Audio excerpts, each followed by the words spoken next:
मित्रांनो, नारायण धारप यांचं बंदिवास या कथेआधीचं हे मनोगत. कालप्रवास या कल्पनेवर आधारलेल्या असंख्य कथा आहेत. अखंडपणे अविरतपणे उलटत असलेल्या काळाच्या 1,00,000 सेकंद इतक्या सूक्ष्म छेदात आपण वावरत असतो. मागे गेलेला सेकंद हातातून गेलेला असतो, पुढचा 1 सेकंद कायमचा आवाक्या बाहेरचा असतो. ही कोंडी मानवातील विचारवंतांना असह्य झाली नाही तरच नवल. H.G. वेल्सची कालप्रवासी ही गाजलेली कालप्रवास कथा. त्यानंतर भविष्यात अथवा भूतकाळात मानवानं प्रवास केल्याच्या असंख्य कथा लिहिल्या गेल्या. सशरीर कालप्रवास ही शास्त्रीयदृष्ट्या संपूर्ण अशक्य अशी गोष्ट आहे आणि त्यामागे पूरक कारण हे आहे.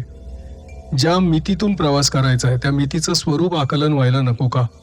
मग कालाचं स्वरूप मानवाला आकलन झालेलं आहे का? तर याला उत्तर नाही असंच आहे. घड्याळाचा हलणारा सेकंद काटा कालक्रमणा दाखवतो, पण तो काल नाही. सूर्याबरोबर सरकणारी सावली समय दाखवते, पण ती काल नाही. खरोखर काल म्हणजे आहे तरी काय? काल ही एक अमूर्त कल्पना आहे आणि तिचा आपल्याला वेगवेगळ्या पातळ्यांवर स्पर्श होत असतो. एक आहे स्वनिष्ठ म्हणजे सब्जेक्टिव्ह काल. मनस्थिती असेल त्याप्रमाणे वेळ शीघ्र किंवा मंद जाणवतो, हा अनुभव सर्वांना आहेच. म्हणजे यात फिजिओलॉजिकल म्हणजे शारीरिक आणि सायकोलॉजिकल म्हणजे मानसिक असे 2 वेगवेगळे काल जाणवतात. याखेरीज वस्तुनिष्ठ ऑब्जेक्टिव्ह असा 3रा काल आपल्याला जाणवतो. म्हणजे समजा निरीक्षक मानव नसताच तरीही हा काल आपल्या गतीनं काम करत राहिला असताच का? न्यूटोनियन गणितात याचं उत्तर होय असं आहे. आईन्स्टाईनच्या गणितात कालाला वेगळं अस्तित्वच नाही. अवकाश आणि काल हे विश्वाचे उभे आणि आडवे धागे आहेत. एवढंच नाही, सापेक्षतेचं नवगणित समकालीनता म्हणजे सायमल्टेनिटी मानत नाही. प्रत्येक जण आपापल्या गतीप्रमाणे आपापला काल स्वतःबरोबर वागवत असतो.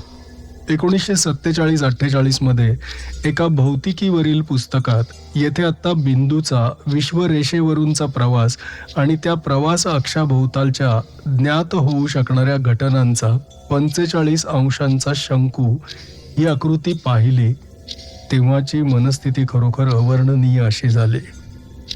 या शंकूबाहेरच्या भागाला त्यांनी ग्रे एरिया म्हणजे कायम अज्ञात राहणारा भाग अशी संज्ञा दिली होती. प्रकाशाच्या वेगानंच आपल्याला घटनांचं ज्ञान होऊ शकतं. 3,00,000 किलोमीटर्सवर घडलेली घटना तुम्हाला ज्ञात व्हायला 1 सेकंद जावा लागतो. यावर ती आकृती आधारित होती. कालप्रवासात आणखी एक मूलभूत अडचण आहे. तुम्ही 20 वर्ष मागे गेलात समजा, पण 20 वर्षांपूर्वी तुम्ही आत्ताच्या ठिकाणी नसणार, अन्य कुठेतरी असणार, कदाचित दुसऱ्या गावी, कदाचित परदेशात लांबवर कुठेतरी. या हजारो मैलांचा प्रवास क्षणार्धात कसा शक्य आहे? पण अर्थात ललित लेखक अशा लहान सहान किरकोळ अडचणींना कधीच दाद देत नाहीत. 40,000 वर्षांनंतर घडलेल्या घटनांची कथा आणि नायकानं 40,000 वर्षांनंतरच्या भविष्यकालात घेतलेला अनुभव या 2 वेगळ्या प्रकारच्या कथा आहेत. एक सरळ सरळ विज्ञान कथा आहे, दुसरी कालयंत्राच्या कालप्रवासावर आधारित आहे. अशा कालप्रवासांच्या कथांतून मानव भविष्याला भेट देतो. कधी त्याला एक अतिप्रगत मानवी संस्कृती भेटते, कधी अणुस्फोटात दग्ध झालेली पृथ्वी, भग्न झालेली नगरं, रानटी अवस्थेत स्खलन झालेला मानव भेटतो. कधी सर्व पृथ्वी एखाद्या अमानवी आक्रमकाच्या आधिपत्याखाली गेलेली दिसते, किंवा तो भूतकाळात म्हणजे परिचित इतिहास कालात जातो. कधी घटनांचा नुसताच निरीक्षक असतो, कधी घटनात प्रत्यक्ष भाग घेऊन घटनांचा क्रम आणि त्यानंतरचा सर्व काळ बदलतो.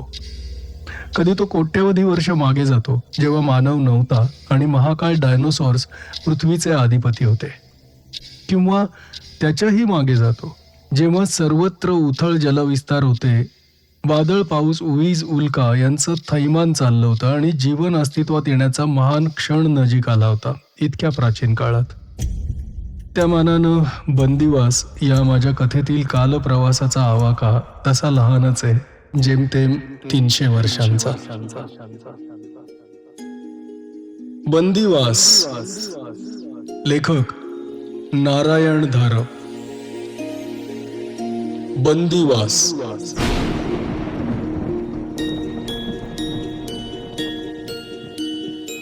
प्रोफेसर मुळे एक विद्वान संशोधक होते. या त्यांच्या स्वतःच्या मताशी कोणीही म्हणजे जाणता मनुष्य संमत झाला असता, पण इतर बाबतीतली त्यांची मतं सर्वसामान्यांना मान्य झाली असती का नाही याची शंकाच आहे. त्यांचं वागणं हट्टाग्रही, हेकेखोर, अव्यवहार्य, विक्षिप्त असे नाना विशेषणांनी वर्णन केले जाई. प्रत्येकातीलच लहानसा अंश खरा असला तरी प्रोफेसर शेवटी जरा विकृत स्वभावाचेच वाटण्याचा संभव होता. पण त्यांच्या महान संशोधन कार्याचं महत्त्व ध्यानात घेऊन त्यांची मित्रमंडळी स्वभावातील या इतर क्षुल्लक दोषांकडे दुर्लक्ष करायला शिकली होती. आधीच प्रोफेसरांच्या मनात आसपास वावरणाऱ्या सर्वांबद्दल एक प्रकारचा संशय असायचा.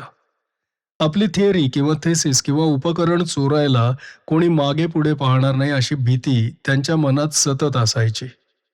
अर्थात ही भीती अगदीच निराधार होती असं म्हणता यायचं नाही, कारण उच्च विद्या विभूषितांच्या विरळ जगातही चोऱ्यांचे बनवाबनवीचे प्रकार नित्य होतातच.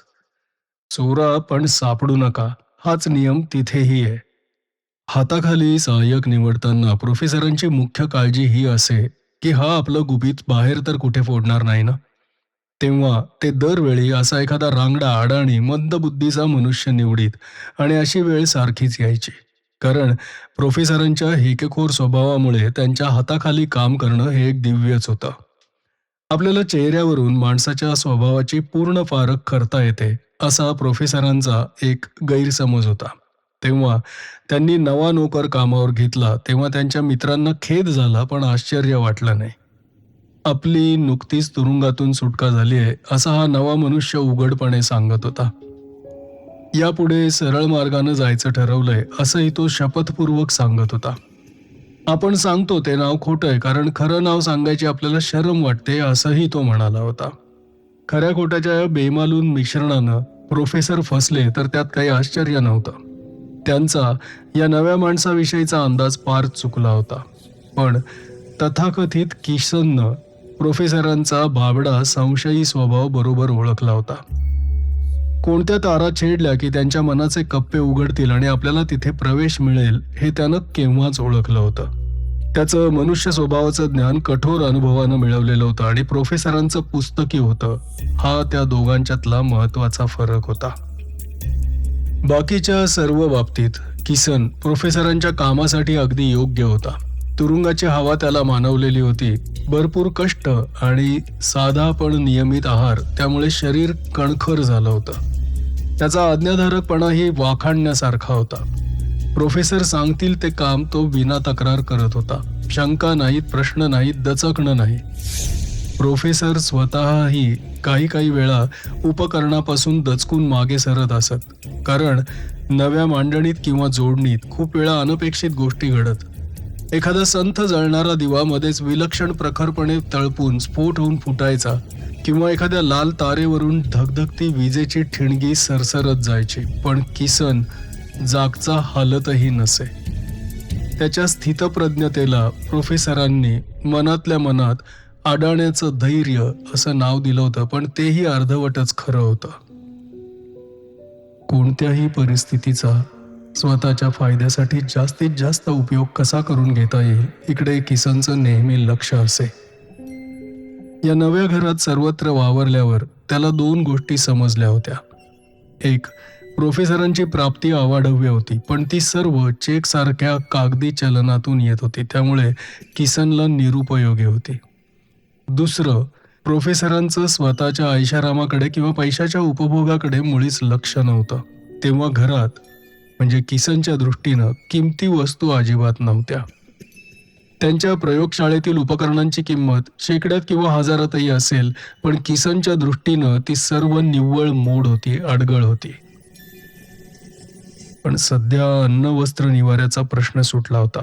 इतरत्र एखादी संधीची वाट पाहायला वेळ होता. किसनची बुद्धी चलाक होती, पण तो चलाखपणा जनावराचा होता. म्हणून किसन प्रोफेसरांची कामं इमाने इतबारे करत राहिला. आपला पूर्वेतिहास प्रोफेसरांच्या कानी कोणी घालतं का हेही किसन पाहत होता.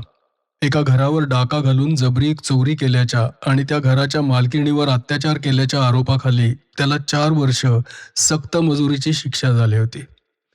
त्याच्या तुरुंगातील वागणुकीमुळे सध्याच्या अतिउदार नियमाखालीही त्याला एकही दिवसाची सूट मिळू शकली नव्हती.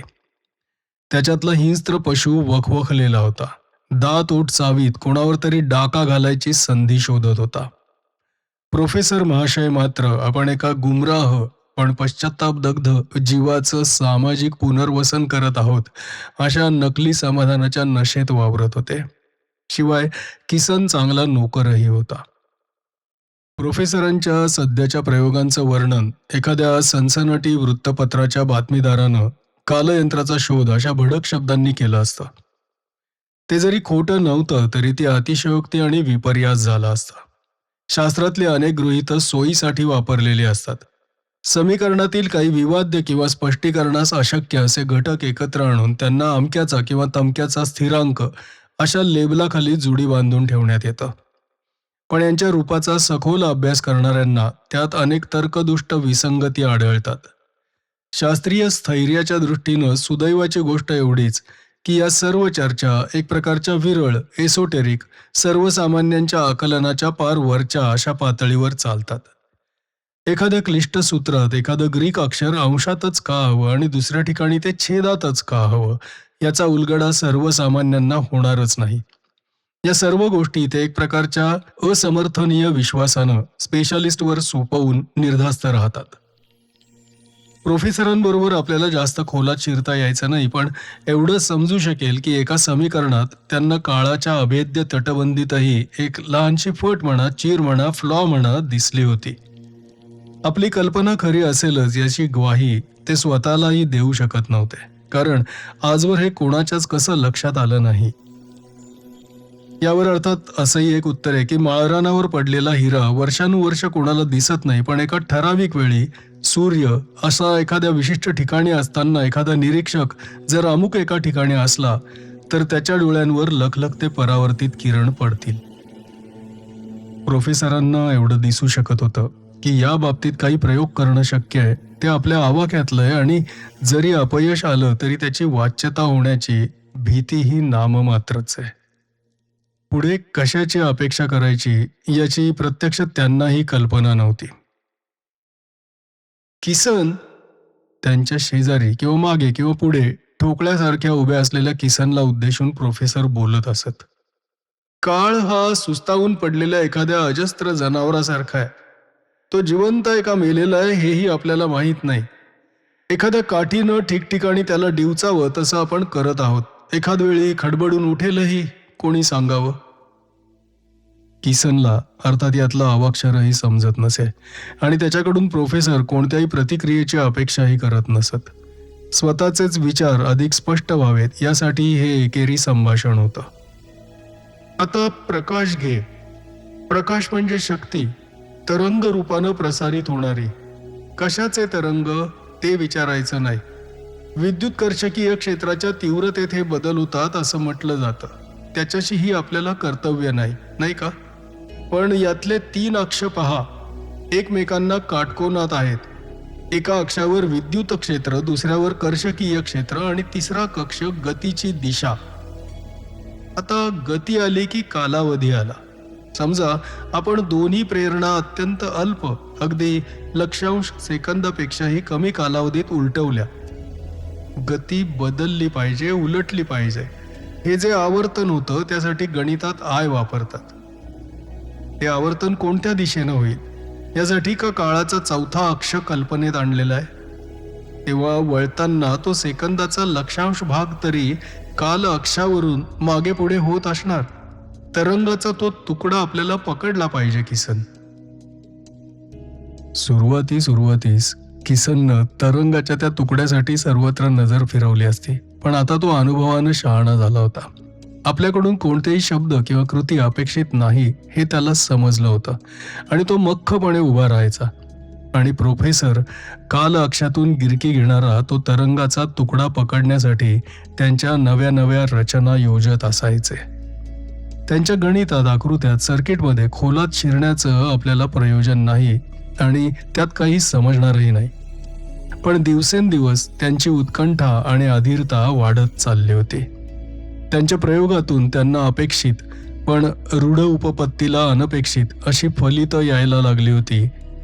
आपण यशाच्या जवळ येत आहोत याबद्दल त्यांना खात्री वाटायला लागली होती.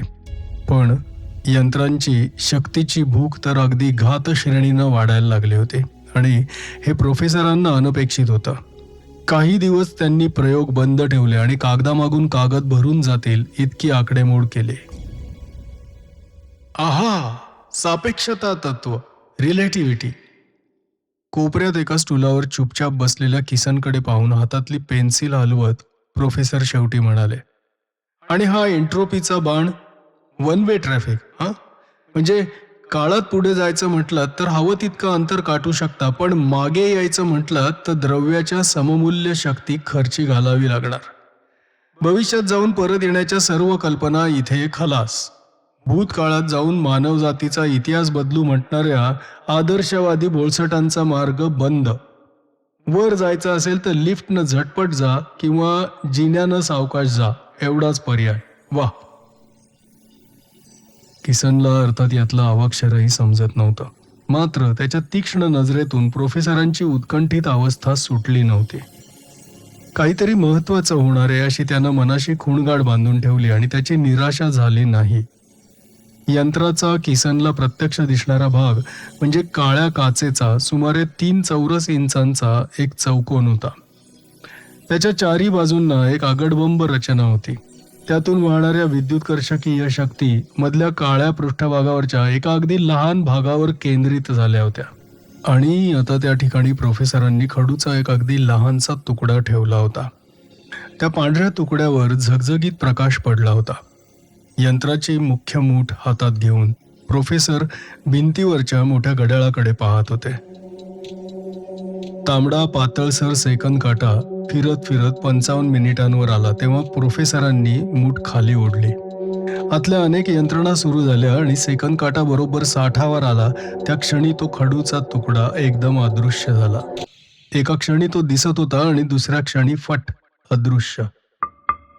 ही जर काही ट्रिक असली तर किसनच्या लेखी ती अगदीच भंकस होती. स्टेजवरच्या प्रयोगातून त्यानं रुमाल, नाणी, ससे, कबूतर एवढंच काय गोऱ्या गोमट्या पोरीही पाहता पाहता अदृश्य झालेल्या पाहिल्या होत्या. पण प्रोफेसर महाशय मात्र विलक्षण उत्तेजित झालेले दिसले. किसन, घड्याळावरची नजर न हलवता ते घोगऱ्या आवाजात म्हणाले, किसन, तो खडूक कुठे गेला माहितीये? तो भविष्यात पुढे गेलाय. मधला काळ ओलांडून एकदम पुढे गेलाय. माझं गणित सांगतं की तो 7-8 मिनिटं पुढे गेला असेल. पाहूया. प्रोफेसर आणि म्हणून किसन मधल्या त्या काळ्याशा रिकाम्या काचेकडे एकटक पाहत होते. यंत्रातून शक्तीचा एक उत्सर्ग होत होता. त्याचा आवाज आता बंद पडला होता. आवाज येत होता तो घड्याळाचा, टक टक टक टक. प्रोफेसरांची उत्कंठा संसर्गजन्य होती आणि शेवटी किसनच्या रांगड्या अविश्वासी मनालाही तिचा स्पर्श झालाच. काहीतरी वेगळं आणि अद्भुत घडतंय याची त्याला शेवटी जाणीव झाली. क्षणाक्षणाला घड्याळ काळाच्या प्रवासाची चाहूल ऐकवत होतं आणि जिथे ती घटना घडली होती तो काळाशार चौकोन अजूनही प्रखर प्रकाशाखाली रीताच होता. पण फार वेळ नाही. किती मिनिटांनी याचा हिशोब किसननं ठेवला नव्हता, पण मध्येच एकाएकी त्या काळ्या चौकोनावर तो खडूचा पांढरा शुभ्र ठिपका आला. जसा गेला होता तसाच, अगदी अचानक. प्रोफेसर नेहमीच बोलत असत आणि किसन तिकडे फारसा लक्ष देत नसे. रस्त्यावरच्या रहदारीच्या आवाजासारखा त्यांचा आवाज एक निरर्थक पण न टाळता येण्यासारखा घटक झाला होता. त्यांच्या यंत्रातला तो काळा चौकोन मोठा मोठा होत होता. खडूऐवजी तिथे आता एकाहून एक मोठ्या आकाराच्या वस्तू येत होत्या. त्या नाहीशा होत. मग 15, 20, 25 मिनिटांनी किंवा नंतर काही तासांनी तिथे परत एकदम दिसायला लागत. जेव्हा प्रोफेसरांनी त्यांची पाळीव मांजर यंत्रातून पाठवायची तयारी केली तेव्हा मात्र किसनची उत्सुकता पुन्हा एकदा जागृत झाली. त्यातल्या त्यात प्रोफेसरांच्या एका वाक्यानं त्याचं लक्ष एकदम त्यांच्याकडे गेलं होतं. जिवंत प्राण्यावर या प्रवासाचा काय परिणाम होतो ते पाहायला हवं. यात जर काही धोका नसला तर माणसांवर प्रयोग करता येतील, ते पुटपुटले होते. गुरगुरणारी फिसकारणारी मांजरी मधल्या चौकोनातल्या एका पिंजऱ्यात होती. यंत्रावरचे आकडे पाहताना प्रोफेसरांना आपला चष्मा सारखा साफ करावा लागत होता. त्यांच्या हालचाली घाईगर्दीच्या वाटत होत्या. शेवटी त्यांनी मुठीवर हात ठेवला तेव्हा तो खरोखरच थरथर कापत होता. त्यांची नेहमीची बडबड बंद झाली होती. सेकंद काटा सरकत 60च्या आकड्याकडे येत चालला. प्रोफेसरांनी मूठ खाली ओढली. काळ्या चौकोनाचा पिंजरा मांजरी सकट अदृश्य झाला. 7 जास्त 8 मिनिटं. प्रोफेसर पुटपुटत होते. अगदी ताठ उभं राहून मधल्या ठिकाणाच्या चौकोनाकडे पाहत होते. जणू केवळ इच्छाशक्तीच्या जोरावर ते तो पिंजरा इथे परत आणू पाहत होते. किसनही जरा चमत्कारिक नजरेनं त्या रिकाम्या चौकोनाकडे पाहत होता. नजरबंदी आणि हात चलाखी यापेक्षा इथे काहीतरी वेगळाच प्रकार चाललाय याची एव्हाना त्यालाही जाणीव झाली होती. 8 मिनिटं होऊन गेली आणि चौकोन रिकामाच राहिला तेव्हा त्यालाही चमत्कारिक वाटायला लागलं. प्रोफेसर तर कासावीस झाले होते. बेफिकीरपणे तबकडीवरून फिरणारा लाल काटा जणू त्यांच्या गळ्याभोवतीच एखादी तार आवळत होता. एका ठिकाणी उभं राहणं त्यांना जवळजवळ अशक्य झालं. आणि मध्येच एकदम तो पिंजरा जाग्यावर दिसायला लागला. आपण श्वास रोखून धरला होता हे किसनला मागाहून समजलं. प्रोफेसर त्या मांजरीचं किती कौतुक करत होते, जणू ती एखादी राणीच होती. शेवटी अगदी न राहून किसननं प्रोफेसरांना विचारलं, साहेब, मी एक विचारू का? किसनची प्रकट जिज्ञासा ही इतकी अनपेक्षित गोष्ट होती की काही क्षण प्रोफेसर महाशय त्याच्याकडे नुसते पाहतच राहिले आणि जरासं हसत म्हणाले, काय किसन, ही भाटी गडप कशी झाली आणि परत कशी आली? मधला सगळा वेळ ती कुठं गेली होती? शेवटी अगदी खडखाळ माळरानावर सुद्धा अंकुर उगवला म्हणायचा. किसनला प्रोफेसरांच्या एका शब्दाचाही अर्थ लागला नाही. किसन, ती भाटी कुठे गेली अशी नव्हतीच. तिच्यापुरती मधली 7-8 मिनिटं अस्तित्वातच नव्हती. 2 खोल्यांना जोडणारं एक दार असतं. त्या दारानं एका खोलीतून दुसरीत जाता येतं. शिवाय वरांड्यातून त्या 2 खोल्यांना जोडणारा एक जरा लांबचाही मार्ग आहे. आपण बाहेरच्या दारानं त्या वरांड्यातून आलो आणि भाटी या खोल्यांमधल्या दारानं शेजारच्या खोलीत आली. हा अंतरात जवळचा मार्ग झाला. तसाच हा एक नवा काळातला जवळचा मार्ग आहे. काळातल्या ज्या क्षणापर्यंत पोहोचायला आपल्याला 8 मिनिटं लागली तिथे ही भाटी अविलंब पोहोचली. त्याच्याकडे पाहत जरा विचारमग्न चेहऱ्यानं प्रोफेसर म्हणाले, किसन, त्या भाटीला वेळेची आपल्या इतकी सूक्ष्म जाणीव नाही, पण तिच्याऐवजी उदाहरणादाखल तू तिथे असतास तर तुझ्या डोळ्यांची एक उघडझाप व्हायच्या आत 10 मिनिटं गेलेली तुला दिसली असती. मग जरा समजूतदार आवाजात, अरे किसन, मलाही या सगळ्याच प्रश्नाचा नीट विचार करायचा आहे. तेव्हा तुला जर त्यात काही अगम्य वाटत असलं तर त्याची शरम वाटायची गरज नाही. भाटीवरच्या प्रयोगानंतर 3-4 दिवस तिची अगदी बारकाईनं तपासणी झाली. तिच्यात कोणताही बदल नव्हता. पुढच्या प्रयोगाच्या वेळी ती जवळजवळ 24 तासांनी परत आली. मांजराच्या आयुष्यात दिनदर्शिका नाही तेव्हा आपला मधला एक दिवस कमी होतोय हे तिच्या ध्यानीही नसेल. पण प्रोफेसर जेव्हा मधला काळा चौकोन आणखी मोठा करून त्यात खुर्ची ठेवायला निघाले तेव्हा मात्र किसन जरासा गडबडलाच. प्रोफेसरांच्या प्रयोगात पुढची तयारी, माणसावर प्रयोग हीच होती.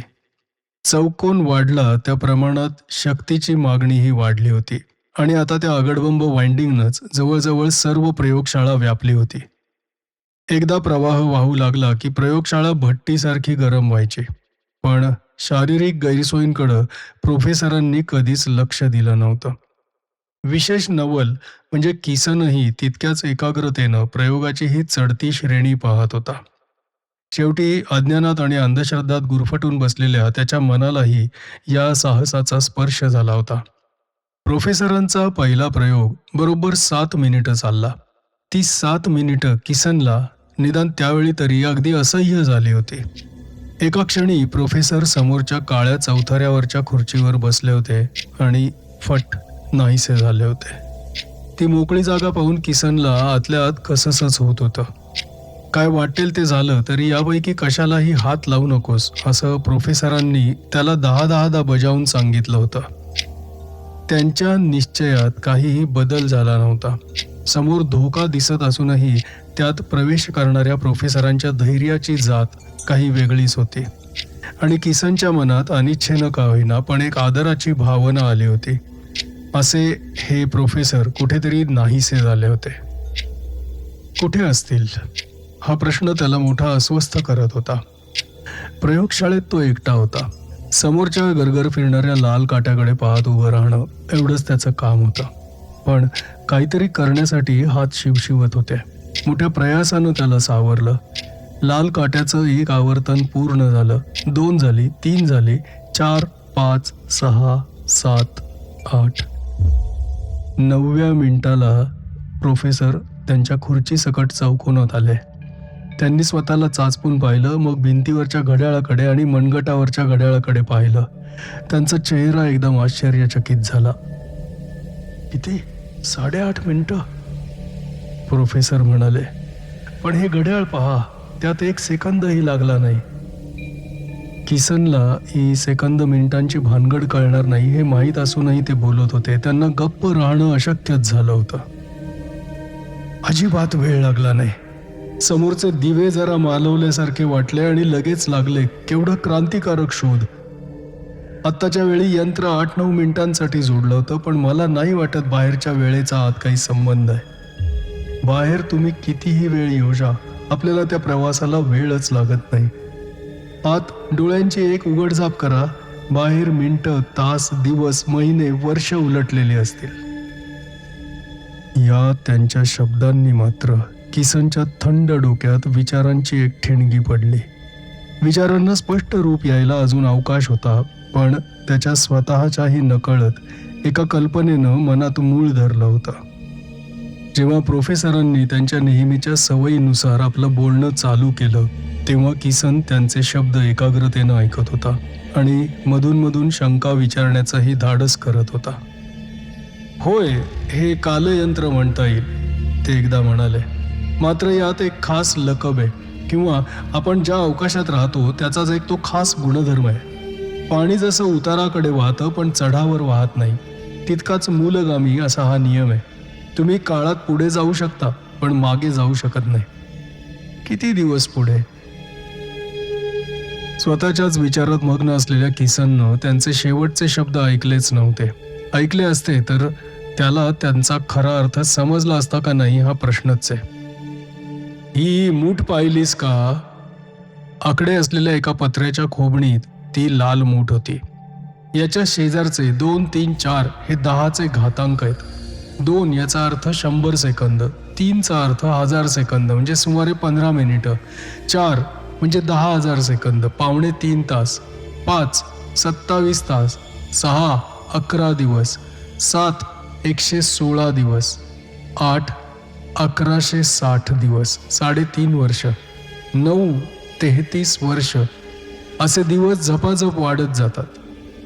प्रोफेसरांनी त्या पट्टीवरून हलकेच बोट फिरवलं. शेवटचा आकडा 20 होता. किसन काहीच बोलला नाही, त्यावेळीही नाही आणि मग दिवसभरही नाही. प्रोफेसरांचे प्रयोग चाललेच होते. दुसऱ्या खेपेस ते जवळजवळ 3 तास गडप झाले होते. तिसऱ्या खेपेस एक सबंध दिवस. किसन प्रयोगशाळेत आणि घरात भूतासारखा एकटा वावरत होता आणि दर 5 मिनिटांनी त्या रिकाम्या चौकोनाकडे पाहत उभा राहत होता. त्याच्या मनातलं गणित अगदी सोपं होतं. गुन्ह्यानंतर सापडलो नाही तर शिक्षा भोगायचा प्रश्नच येणार नाही. आणि जणू काही दैवानंच त्याला प्रोफेसरांकडे आणलं होतं. इथे त्याच्या सुटकेचा मार्ग त्याच्या अगदी डोळ्यांसमोर होता. समाजाशी तो जन्मापासून झगडत आला होता, पण दरवेळी तो त्यांच्या हाती सापडला होता. त्याचं स्वकेंद्रित तत्वज्ञान समाजाला आणि शासनाला मंजूर नव्हतं. कष्टाशिवाय किंवा श्रमाशिवाय त्याला ऐहिक सुखाचा उपभोग घ्यायचा होता आणि त्यापायी तो तुरुंगात जाऊन पडला होता. अर्थात त्यानं या शब्दात आपली समस्या मांडली नसती, पण सुप्त मतितार्थ तोच होता. तो गुन्हे किंवा मोठे गुन्हे म्हणा करत नव्हता, कारण त्याला गुन्ह्याच्या प्रायश्चित्तापासून सुटका नव्हती. त्याला लपायला जागाच नव्हती, म्हणजे आत्तापर्यंत नव्हती. आता सगळंच बदललेलं होतं. इथे एक अखेरचा डल्ला मारून तो गायब होणार होता. अशा एका ठिकाणी पोहोचणार होता की जिथे त्याचा पाठलागच अशक्य होता, जिथून परत येता येणार नाही. अशा ठिकाणी त्याच्यासाठी कोण येणार? त्याची गोष्ट वेगळी होती. त्याला परत यायचंच नव्हतं. बरोबर पैसे नेण्यात अर्थ नव्हता, पण सोनं? माणसाच्या सर्व इतिहासात सोन्याची किंमत कधी कमी झाली नव्हती. सोनं कोणत्याही ठिकाणी सोनंच राहणार, आणि बरोबर एक हत्यार, दुसरं बाकी काही नको. बाकी सर्व त्याच्या मनगटाच्या हिमतीवर अवलंबून होतं. त्याचा स्वतःवर जबर आत्मविश्वास होता. प्रोफेसरांकडचा सर्व पगार शिल्लक होता. 300-350 रुपये द्यायची तयारी असली तर उत्तम स्थितीतलं रिव्हॉल्वर कुठे मिळेल हे त्याला माहीत होतं. ती खरेदी एका रात्री गुपचूप झाली. सोन्यासाठी डाका घालायचं ठिकाणही त्यानं हेरून ठेवलं होतं. त्याला पाठलागाची भीती नव्हती, तेव्हा मोठा कट रचण्याचीही आवश्यकता नव्हती. महिन्याच्या सुरुवातीचा दिवस पकडून रात्री 9च्या सुमारास तो पेढीवर गेला. बाकी सगळी गिराईकं दुकानातून बाहेर पडेपर्यंत तो तिथेच घुटमळला. गडी दुकानाची शटर्स खाली घेत असतानाच त्यानं गडी मालक मुनीमजी यांना गोळ्या घातल्या. बरोबरच्या कातडी बॅगमध्ये 150 तोळे सोनं भरलं आणि तो बाहेर पडला. तपास सुरू होऊन त्याचे धागेदोरे त्याच्यापर्यंत पोहोचायला खूप वेळ लागणार होता. तो परत आला तेव्हा प्रोफेसर प्रयोगशाळेत काहीतरी आकडेमोड करत होते. कोण, किसन का रे? त्यांनी बसल्या जागेवरून विचारलं. होय, मीच आहे. असं बोलत असतानाच त्यानं हातातलं पिस्तूल त्यांच्यावर पाठीमागून झाडलं. एक लहानसा आचका देऊन प्रोफेसर जागच्या जागी चुरमडून पडले. इथपर्यंत पोलीस येतील, पण यापुढे त्यांना माग लागणार नाही. प्रोफेसर नाहीसे झाले की त्यांचा ठाव ठिकाणं सांगणारं कोणीच शिल्लक राहणार नव्हतं. किसन स्वयंपाकघरात गेला. त्यानं व्यवस्थित जेवण करून घेतलं. एका पिशवीत जरूर पडली तर उपयोगी पडावेत म्हणून काही खाद्यपदार्थ घेतले आणि मग तो प्रयोगशाळेत आला. प्रोफेसरांचं शरीर तसंच वेड्यावाकड्या अवस्थेत खुर्चीवर लोंबकळत होतं. खाली रक्ताचं थारोळं साचलं होतं. त्यात वरून टप टप रक्ताचे थेंब पडत होते, पण तिकडे किसनची नजरही वळली नाही. स्वतःभोवती सर्व सामान व्यवस्थितपणे रचून तो त्या अवाढव्य यंत्रापाशी आला. मोठ्या लाल मुठीपाशी तो काही वेळ विचार करत उभा राहिला. प्रोफेसरांनी सांगितलेली आकडेवारी त्याच्या नीट लक्षात होती. 9 आकड्यापाशी ते 30 वर्ष म्हटले होते. त्यापेक्षा जरा जास्त वेळ हवा. 10 पाशी 60-70 वर्ष असतील असा त्याचा हिशोब होता. तेवढा वेळ उलटल्यावर त्याच्या गुन्ह्यांची आठवणही कोणाला राहणार नव्हती. त्यानं काटा 10वर आणला. त्याला हे माहीत नव्हतं की श्रेणी घातानं चढत होती आणि 10चा आकडा म्हणजे जवळजवळ 300 वर्ष होत होती. लाल मूठ खाली ओढून तो मधल्या काळ्या चौकोनातल्या खुर्चीवर जाऊन बसला. पुढचा अनुभव कसा असेल याची त्याला काहीच कल्पना नव्हती, पण प्रोफेसरांसारखा दुबळा मनुष्य ज्या अर्थी त्यातून सही सलामतपणे पार पाडू शकत होता, त्या अर्थी त्याला स्वतःला फारसा धोका नसणारच. या धाडसी आणि हिंस्त्र गुन्ह्याचे पडसाद सर्वत्र उमटले. पोलिसांनी जंग पछाडलं, पण गुन्हेगार त्यांच्या हाती कधीच लागला नाही. तसा गुन्ह्याचा माग सराफ कट्ट्यावरून प्रोफेसरांच्या घरापर्यंत सरळ लागला होता. खुनी इसम हा पूर्वाश्रमीचा अट्टल बदमाश आहे हेही त्यांना कळलं होतं, पण प्रयोगशाळेतल्या प्रोफेसरांच्या मृतदेहापाशी त्यांचा तपास थांबला होता.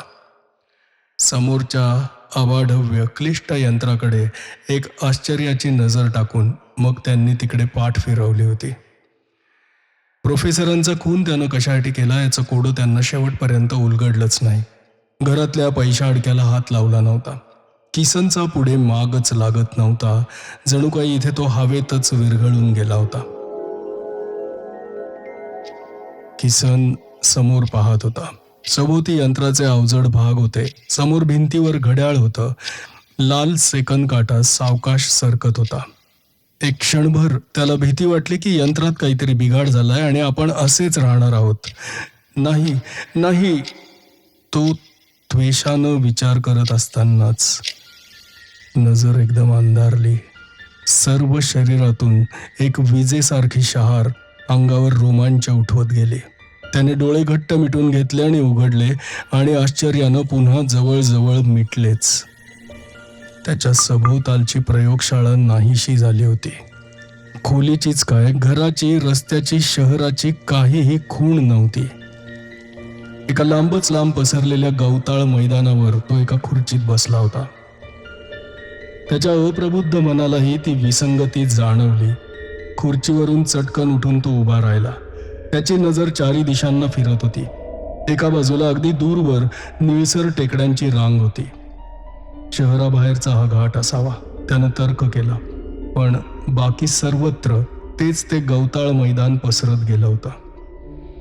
इथलं शहर, माणसं गेली तरी कुठं? त्याच्या मनात विचार आला. 30च्या ऐवजी आपण जरा जास्त पुढची मर्यादा ठेवली होती. 40, 50, 60 वर्ष फार तर गेली असतील. तेवढ्यात इतका मोठा बदल होईल? तो नवल करत होता. रात्रीच्या ऐवजी आपण दिवसा इथे आलो हेच नशीब, नाही तर. त्याच्या पुरता वेळ अजिबात गेला नव्हता. नुकतंच भरपूर जेवण झालेलं होतं. आता इथला तपास करायला हवा होता. त्याला सर्वच दिशा सारख्या होत्या. एक निवडून तो त्या दिशेनं चालायला लागला.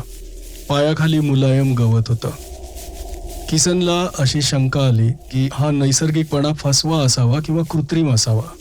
हवेतला ताजेपणा त्याला जाणवत होता, पण त्यामागचं कारण त्याला उमगत नव्हतं. एका लहानशा टेकडीवर चढत असताना तो एकदम थबकला, कारण जवळूनच कुठून तरी बोलण्याचा, हसण्याचा आवाज कानावर येत होता. किसन अगदी जपून वर चढायला लागला. आवाज अधिकाधिक स्पष्ट होऊ लागला. आवाज प्रौढ माणसांचा वाटत नव्हता. हसण्यातही एक प्रकारचा अल्लडपणा होता. किसन वर पोहोचला. टेकडी पलीकडे झाडांमधून खळखळत जाणारा एक ओढा होता आणि त्याच पाण्यात 3 मुलं खेळत होती. झाडाच्या फांदीवरून उड्या घेत होती. ते तिघं आपल्या खेळात इतके रमले होते की त्यांचं इतरत्र लक्षही नव्हतं. तरीही किसन अतिशय काळजीनं पुढे गेला आणि शेवटच्या झाडामागून त्यांच्याकडे पाहू लागला. तो ज्या नव्या काळात आला होता तिथले हे लोक त्याला प्रथमच भेटत होते. मुलांची आधी गाठ पडावी हा योगायोग चांगला होता की वाईट होता हे त्याला ठरवता येईना. स्वतःला दिसू देण्याआधी झाडामागून तो त्यांचं निरीक्षण करू लागला. वयानं ते तिघे 13 ते 15च्या दरम्यान असावेत. तिघांची ही शरीरं पिळदार दिसत होती. हालचालीत विलक्षण चपळपणा होता, पण त्या मानानं त्यांचा आवाज बालिश वाटत होता. त्यांच्या शब्दांकडे नीट ध्यान दिल्यावर त्याला कळलं की भाषा बरीच बदलली होती, पण तो त्यांचं बोलणं समजू शकत होता. अर्थात त्यांचे जागा, नामं, सर्वनामं यांचे संदर्भ त्याला लागणं शक्यच नव्हतं, पण तो त्यांच्याशी बोलू तरी खास शकला असता आणि शेवटी त्या समाजाशी त्याला केव्हा तरी संबंध जोडावाच लागणार होता. झाडाचा आसरा सोडून किसन पुढे आला. त्या तिघांचं त्याच्याकडे लक्षही नव्हतं. जरा जवळ आल्यावर तो मोठ्यानं खाकरला. त्याबरोबर त्या तिघांची हालचाल एकदम थांबली आणि ते त्याच्याकडे पाहू लागले. पाहता पाहता त्यांचे डोळे आश्चर्याने मोठे झाले आणि मग ते एकमेकांकडे पाहून मोठमोठ्यानं हसायला लागले. आपल्यात एवढं हसणं इतकं विचित्र काय आहे हे किसनला समजेना. आपण 300 वर्षांहून जास्त काळ ओलांडून आलो. आपला वेश त्यांना पुरातन, अनोखा, परंपराबाह्य वाटत असेल हा विचारही त्याच्या मनाला शिवला नाही. आपल्याकडे पाहून फिदी फिदी हसणाऱ्या त्या मुलांचा विलक्षण संताप मात्र त्याला अविचारी बनवत होता. त्याचा हात नकळत पिस्तुलाच्या मुठीकडे गेला होता, पण अगदी शेवटच्या क्षणी त्यानं आवरलं. पहिल्याच संबंधाची सुरुवात हिंसा आणि रक्तपात यांना झाली तर त्याची इथे धडगत नव्हती. मुलं उन्हाळ असणारच, खट्याळपणा करणारच, त्यांच्याकडे फार लक्ष देता उपयोगी नाही. वडीलधाऱ्या समंजस माणसांची गाठ घ्यायला हवी, मग सगळं काही व्यवस्थित होईल. जरा पुढे सरकून किसन त्या मुलाला उद्देशून मोठ्यानं स्पष्टपणे म्हणाला, हे पहा, इथे जवळच एखादं घर आहे का? हे गाव कोणतं आहे? त्याचा आवाज ऐकताच मुलांचं हसणं थांबलं होतं. त्याचं बोलणं संपताच तिघं परत एकमेकांकडे पाहू लागले आणि पुन्हा मोठमोठ्यानं हसू लागले. किसनचा संताप पुन्हा एकदा चढायला लागला. रागानं चरफडत तो ओरडला, तुम्हाला ऐकू येत नाही का? समजत नाही का इथे जवळपास कोणाचं घर आहे? मला कोणातरी मोठ्या माणसाला भेटायचंय, नीट बोला तरी. त्याचा रागाचा आविर्भाव आणि हातपाय आपटून ओरडणं पाहून तर त्यांना हसणं दाबताच येईना. किसननं हातातलं पिस्तूल काढलं, त्यांच्यातल्या एका मुलाच्या डोक्याजवळ 2 फुटांवर नेम धरला आणि चाप दाबला. पिस्तूल हाताला झटका देऊन उचललं गेलं. गोळीचा कडकडाट कितीतरी वेळ झाडातून घुमत होता. बाकी सर्व शांतता होती. मुलं एकदम चूप होऊन जरा भयभीत नजरेनं त्याच्याकडे पाहत होती. किसननं पिस्तूल परत पट्ट्यात घातलं आणि तो सावकाश म्हणाला, आता मला सांगा, तुमचं घर कुठं आहे? शेवटी त्या मुलांच्यातला त्यातल्या त्यात जरा वयस्कर वाटणारा मुलगा पाण्यातून बाहेर आला. काठावर लाल निळ्या हिरव्या कपड्यांचा ढीग पडला होता. त्यातला एक झगेवजा अंगरखा त्यानं अंगावर चढवताच ते त्याच्या अंगाला चिकटल्यासारखं बसलं होतं. मूळचा भडक रंग आता झळाळू लागला होता. किसनची नजर त्या झगमगत्या कपड्यावरून हालेच ना. या, तो मुलगा पुन्हा म्हणाला आणि ओढ्याच्या काठाकाठानं निघाला. तो इतका भरावर चालत होता की केवळ त्याच्याबरोबर राहायलाही किसनला धावपळ करावी लागत होती. काही बोलणं तर दूरच राहिलं. वेळ जायला लागला तशी त्याची दमछाक व्हायला लागली. हा मुलगा आपल्याला खरोखरच घरी नेतोय का एखादी बालिश चेष्टा आहे, किसनला वाटलं. त्यांच्या पोरकटपणाला ते शोभलंच असतं. पण तेवढ्यात त्यांना एक मळलेली पाऊलवाट लागली. किसनचा संशय दूर झाला. पाऊलवाट झुडपातून गेली होती आणि आता तर किसन खाली पाहत जवळजवळ पळतच होता. पुढचा मुलगा थांबला. किसनही थांबला. त्यानं मान वर केली. ती बराच वेळ तशीच राहिली. त्या मुलानं त्याला आपल्या घरी आणलं असेल तर मग समोर जे दिसत होतं ते त्याचं घरच असलं पाहिजे. पण त्याला तर त्याचा अर्थच लागत नव्हता. कडक उन्हात पृष्ठभाग रंग बदलत होते, एकमेकात विरघळत होते, पुन्हा नव्यानं आकार घेत होते. अगदी प्रथमच किसनच्या मनाला भीतीचा ओझरता स्पर्श झाला. आपण कुठे येऊन पडलो आहोत? एखादा आदिवासी अत्याधुनिक टेलिव्हिजनकडे ज्या विस्मयानं, आश्चर्यानं आणि भीतीने पाहिल तेच भाव किसनच्या नजरेत होते.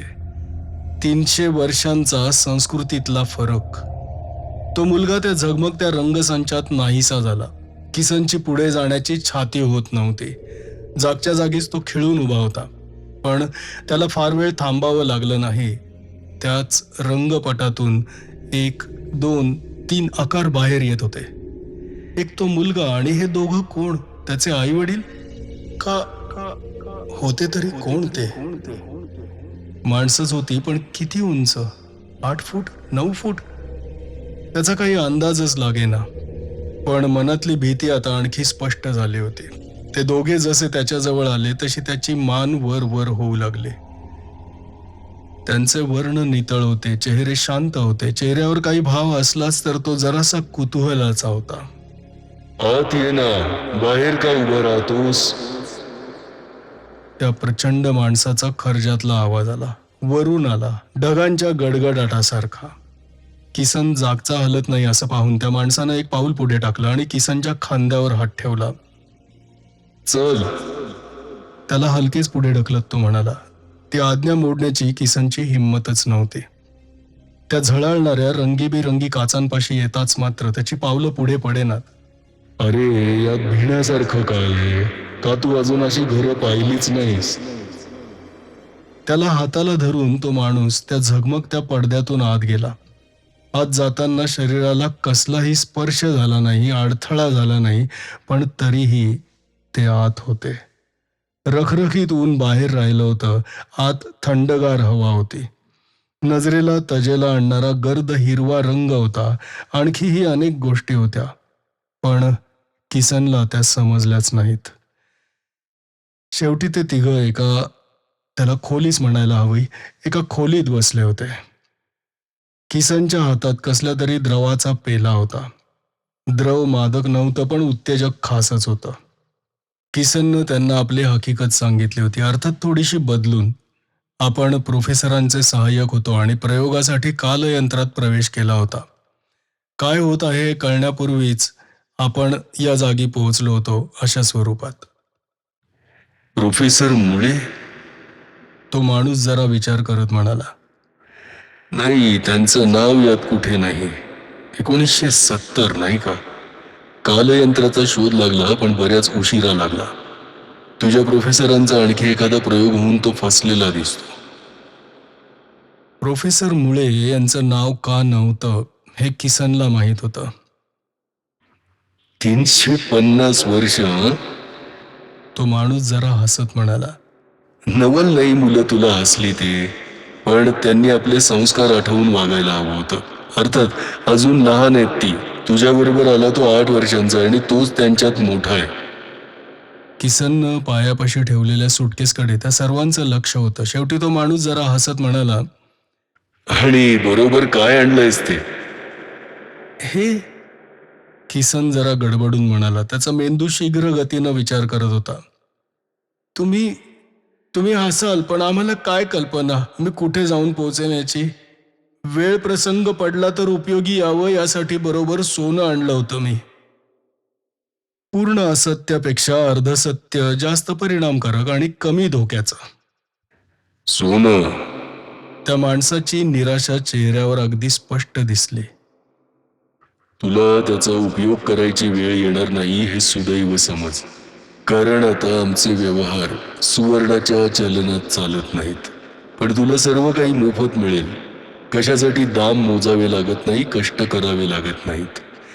फक्त एकच गोष्ट कष्टानं मिळवावी लागते, ती म्हणजे समाधान.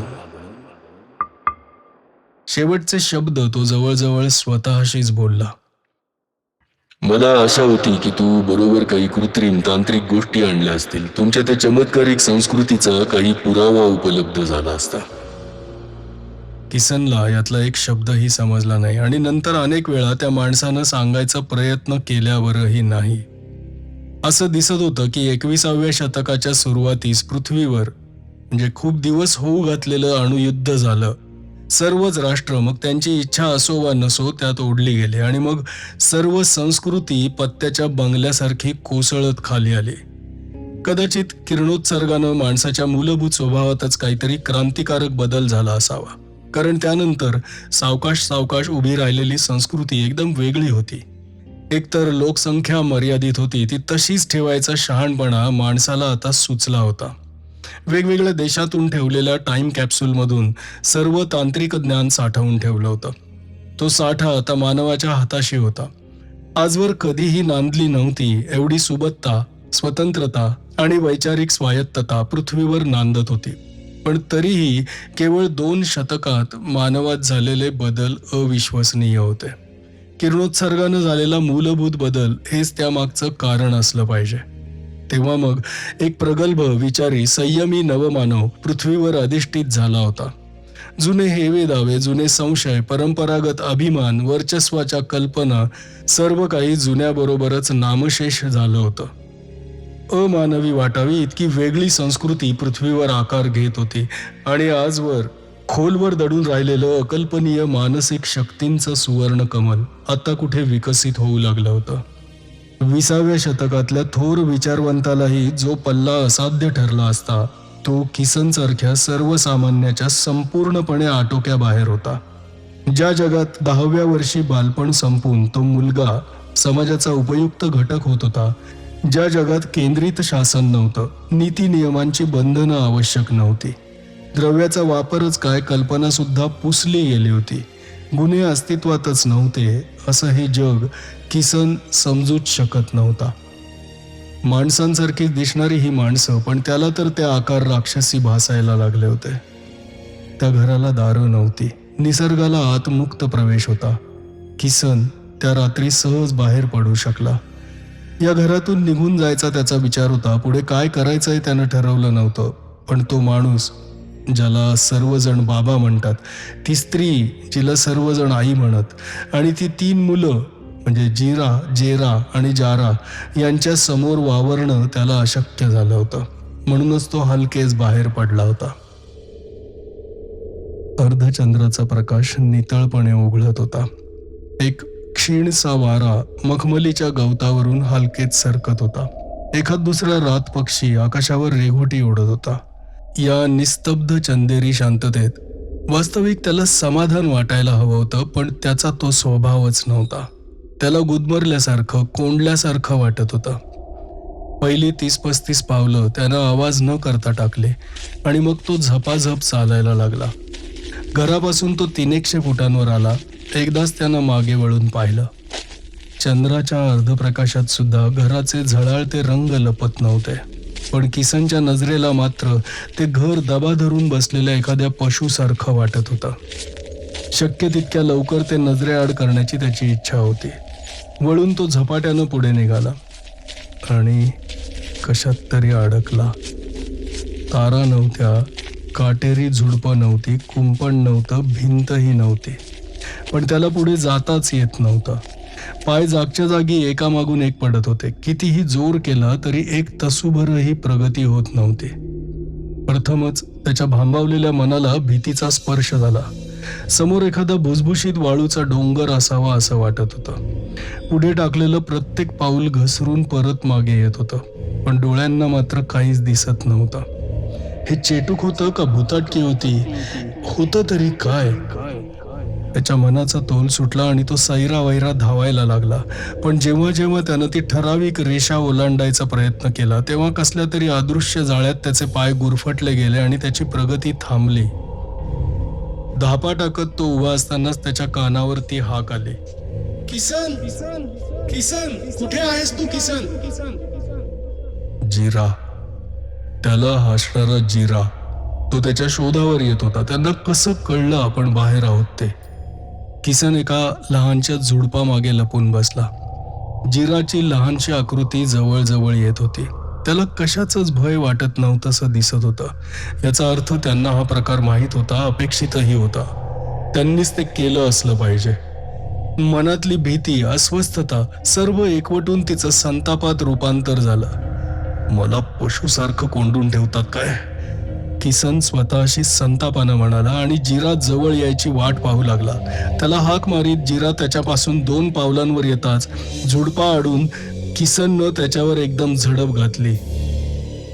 जिरा त्या दणक्याखाली जवळ खालीच कोसळला, पण ओरडला वगैरे नाही. जिरा, तोंडून अजिबात आवाज नको. किसन खेकसला. मी तुलाच शोधत होतो, जिरा पडल्या म्हणाला. कशाला? जिराचा शांतपणा किसनला अस्वस्थ करत होता. बाबांनी मला पाठवलं तुला शोधायला. त्यांना कसं कळलं मी घराबाहेर पडलोय ते? तू त्या कुंपणात धडपडलास तेव्हा त्यांना समजलं असेल. म्हणजे तुम्हीच मला इथं अडकवून ठेवलंय? जिरा काहीच बोलला नाही.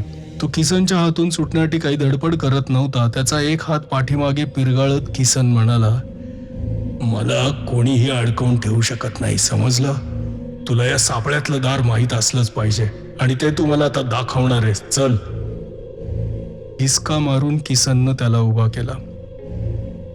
किसन, हे बघ, जिरा वयाला न शोभणाऱ्या शांत आवाजात म्हणाला. तू ज्याला सापळा म्हणतोस ते एक कुंपण आहे आणि ते तुझ्या एकट्यासाठीच आहे. माझं कुठे आहे तेही मला माहित नाही. बाबांकडे चल, ते तुला सांगतील. मी अडाणी असलो तरी इतका मूर्ख खास नाही. किसन गुरगुरला. पुढे हो आणि मला वाट दाखव. जिरानं एकदा किसनकडे, त्याच्या हातातल्या पिस्तुलाकडे पाहिलं आणि तो सरळ पुढे चालायला लागला. काही वेळ थांबून किसनही त्याच्या मागोमाग चालायला लागला. पण 5-7 पावलं पुढे जाताच परत एकदा त्याच्या पायाभोवती त्या अदृश्य शृंखला पडल्या. पाय जागच्या जागीच खाली वर व्हायला लागले. जिरा मात्र सरळ पुढे चालला होता. भीतीनं किसनच्या मनाचा तोल गेला आणि आपण काय करतो आहोत याचं भानच न राहून त्यानं पिस्तूल वर उचललं आणि जिराच्या लहानशा पाठमोऱ्या आकृतीवर नेम धरून चाप ओढला. धक्का बसल्यासारखा जिरा 1-2 पावलं पुढे गेला आणि मग तो खाली कोसळला. तोंडून एवढासाही आवाज निघाला नाही. आणि मग किसन तिथे थांबलाच नाही. अंधारातून जिथे वाट फुटेल तिकडे तो पळत सुटला. कधी तो दगडांवर ठेचाळत होता, तर कधी अंधारातून समोर आलेल्या झुडपाला पाहून ओरडत आणखीन कुठेतरी पळत होता. पण नेहमी त्या अदृश्य रिंगणाच्या आतच. पहाट झाली तेव्हा तो डोंगराच्या एका लहानशा खबदाडात कुडकुडत्या शरीराचं मुटकुळं करून बसला होता. ज्यांनी आपल्याला अन्न, पाणी, निवारा दिला त्यांच्याशी आपण इतक्या कृतज्ञपणे वागलो आहोत. आता त्याचे परिणाम काय होतील? त्याचं मन या एकाच प्रश्नाभोवती भिंगरीसारखं फिरत होतं. त्याला अशी अंधुकशी जाणीव व्हायला लागली होती की आपण या समाजात सामावले जाणं शक्यच नाही. पण त्या पुढचा विचार मनात स्पष्ट होत नव्हता. किसन, बाबांची हाक आली आणि किसन दचकला. किसन बाहेर ये. ते म्हणाले. त्यांच्या आवाजात राग नव्हता, द्वेष नव्हता. किसनला त्याचा अर्थच कळेना, का त्यांना अजून ती गोष्ट समजलेलीच नाही. मग एखादी थाप मारून तो स्वतःची जबाबदारी टाळू शकला असता. पण त्यांच्या पुढच्याच शब्दांनी त्याचे हे अर्धवट विचार विरघळली. त्याची जागा भीतीनं घेतली. किसन, हा बघ, जिरा तुला बोलवायला आलाय. किसन बाहेर ये. जिराचा आवाज आला. पण मी तर त्याला काल रात्री किसनचा आवाज चिरकल्यासारखा झाला आणि थांबला. काल रात्रीचं विसर, बाहेर ये, स्वतः पहा. ते म्हणाले. किसननं खबदडातून तोंड बाहेर काढून पाहिलं. खरोखरच जिरा बाबांच्या शेजारी उभा होता. त्याला काहीही झालेलं दिसत नव्हतं. मग काल रात्रीचा प्रकार घडला की घडलाच नाही? का त्याला स्वप्न पडलं होतं? का त्याला वेड लागलं होतं? काही माणसं नव्हतीच, दुसरेच कोणीतरी होते. किसन, बाबा समजावणीच्या आवाजात म्हणाले. तुझी अवस्था मला समजू शकते, त्याबद्दल मी तुला दोष देत नाही. मग मला कोंडून का ठेवता? किसन ओरडला. तो दोष तुझा नाही. तुझ्या काळातून इथे आलायस, त्या काळाचा तो दोष आहे. पृथ्वीवरची सर्व मानवजातच त्या शतकात पिसाळली होती. मत्सर, द्वेष, अहंकार यांनी सर्वांची मनं पार विकृत झाली होती. पण तीच वागणूक सर्वमान्य होती आणि त्याला विरोध करणारे वेडे ठरत होते. सुदैवानं आता आम्ही शहाणे झालो आहोत. परस्पर द्वेषात खर्च होणारी मानसिक शक्ती आता विधायक कार्यासाठी मुक्त झाली आणि एव्हानाच आश्चर्य घडायला लागली आहेत. परत आलेला जिरा हे त्यातलंच एक आहे. तुला जी एक रेषा ओलांडता येत नाही, तोही त्यातलाच एक सामान्य प्रकार आहे. मनाचं शरीरावर फार प्रभावी नियंत्रण असतं. किसन, त्याचाच आम्ही उपयोग करतो. तुला कोणीही अडवत नाही. तुझं मनच त्या रेषेबाहेर पाऊल टाकायला तयार नाही. हे काही जारण मारण नाही, चेटूक नाही, साधं मानसशास्त्र आहे. तुला इथे समजेल, पण त्याची पूर्ण समज यायच्या आधी बऱ्याच नव्या गोष्टी शिकाव्या लागतील. त्याआधी तुला मोकळा सोडला तर तुलाच त्यात धोका आहे. स्पष्ट सांगतो, तुझं विकृतीनं पछाडलेलं मन या स्वतंत्र, शुद्ध, नैसर्गिक समाजात तग धरू शकणार नाही. मग मला इथं ठेवता तरी कशाला? किसन ओरडला. मी जर एवढा नादान आहे, नालायक आहे, तर मग मला परत पाठवून द्या. बराच वेळ बाबा काही बोललेच नाहीत. मग ते बोलले तेव्हा त्यांचा आवाज खिन्न होता. किसन, तुला हे माहीत आहे का नाही कोणास ठाऊक, पण काळमार्गावरून उलटा प्रवास शक्य नाही. त्यांचा आवाज जरा भावनाविवश झाला. तसं जर शक्य असतं तर तुम्ही स्वतःच्या घरादाराची, राष्ट्राची, साऱ्या जगाची राख रांगोळी करत असताना आम्ही गप्प बसलो असतो का? ही भयानक हत्या वेळीच थांबवली नसती का? पण ते शक्य नाही. परत जाणं शक्य नाही. किसनला प्रोफेसरांचे शब्द आठवले. फार फार पूर्वीचा एक क्षीण आवाज. शेवटी भुकेनं पोटात कालवं व्हायला लागली तेव्हा किसन त्या भगदाडातून खाली उतरला होता. तो दुसरं काही करूच शकत नव्हता. जणू काही झालंच नाही इतक्या सहजपणे त्यांनी त्याचा परत स्वीकार केला. पण किसनच्या मनातल्या विकृतींच्या छाया बाहेरच्या जगावर पडत होत्या. त्याच्याच रक्षणासाठी त्यांनी उभारलेली संरक्षक भिंत त्याला कोंडवाड्यासारखी वाटत होती. त्यांच्या मोकळेपणाच्या वागणुकीत त्याला आश्रिताची वागणूक दिसत होती आणि 300 वर्षांची दरी त्याचं अप्रगल्भ मन ओलांडायला केवळ असमर्थ होतं. आणि जेव्हा जिरा त्याला नव्या समाजशास्त्राचे काही मूलभूत नियम सांगण्याचा प्रयत्न करू लागला तेव्हा तर किसनला ते असह्य झालं. जिरा, बाबांना सांग की किसनला इथं राहायचं नाही. तो गयावया करत म्हणाला. त्यांना सांग की त्याला परत जायचंय. ते लोक वेडे असतील, खुनशी असतील, पण ते माझे लोक आहेत. मी त्यांना समजू शकतो. मी त्यांच्यात सुखासमाधानाने राहू शकतो. किसन, तुला त्यांनी सांगितलं नाही का की परत जाता येत नाही? शक्य असतं तर त्यांनी तुला खासच परत पाठवलं असतं. आम्हाला दिसत नाही का की तू इथे सुखात नाहीयेस? तुम्ही सारे मला फसवता. हजाराव्यांद तरी किसन भान विसरून ओरडत उठला. सगळे मला फसवता. इतके शहाणे, इतके सुधारलेले, आणि एवढी साधी गोष्ट जमत नाही. मला फसवता, मला फसवता. किसन, बाबा कधीही खोटं बोलणार नाहीत. किसनचा रागाचा झटका तितक्यात शीघ्रपणे उसरला.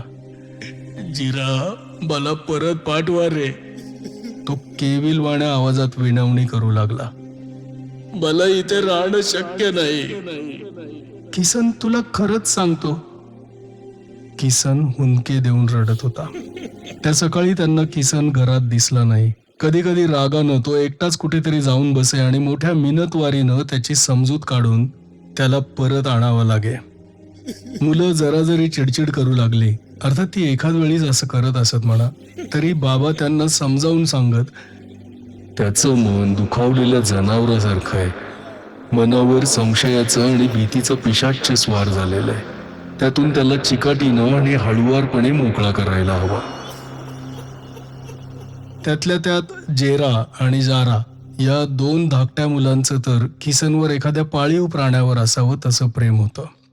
किसनला ते जर विकृत स्वरूपात दिसलं तर तो दोष त्यांचा म्हणता येईल का? तेव्हा किसन दिसला नाही म्हणून त्यांची धावपळ झाली नाही. सकाळची न्याहारी आटोपून मग ते त्याच्या शोधासाठी निघाले. किसन त्यांना 1-2 मिनिटातच दिसला. सकाळच्या उन्हात त्याचं निर्जीव शरीर त्या झाडाच्या फांदीला लोंबकळत स्वतःभोवती सावकाश फिरत होतं. काही क्षण त्याच्याकडे पाहत बाबा उभे राहिले आणि मग खिन्न आवाजात म्हणाले, बिचारा. जिरा वर चढला आणि त्यानं दोरी कापली. किसनचं अचेतन शरीर बाबांनी अलगद खाली घेतलं. त्याचा चेहरा भयानक दिसत होता. त्यानं पहाटेस आत्महत्या केली असावी. त्याचा कलेवर खांद्यावर टाकून बाबा घराकडे निघाले. जिरा मोठेपणानं त्यांच्या बरोबर चालत होता. त्यांच्या मागून 5-10 पावलांवरून आई येत होती आणि तिच्या दोन्ही बाजूंना जिरा आणि जेरा चालत होते.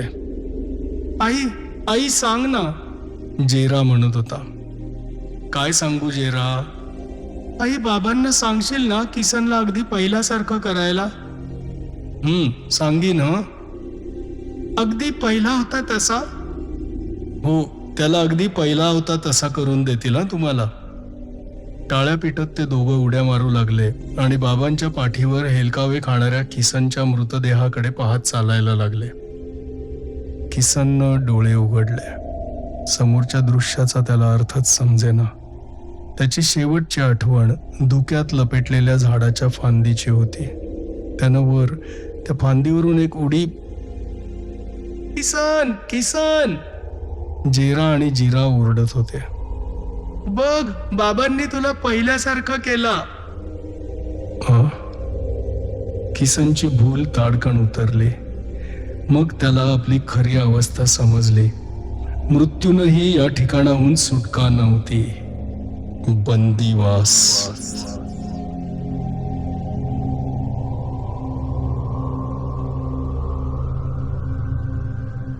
समाप्त.